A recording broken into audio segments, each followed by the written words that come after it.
Hi everyone, my name's Tom Compagno, and welcome to my course Developing Applications with AWS Lightsail. I'm the VP of Technology at Contravent. AWS can be a complex ecosystem of technologies to learn. Last count, there were over 200 different services, some basic, some complex, many with overlapping features.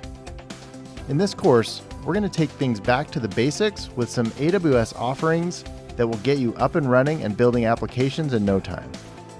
We're going to learn how to leverage a number of AWS Lightsail capabilities, such as virtual private servers, load balancers, and even databases.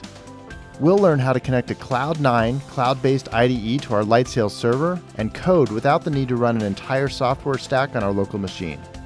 We'll also learn by building, meaning we'll stand up a scalable WordPress site that leverages all these components and how it could be used in a production environment.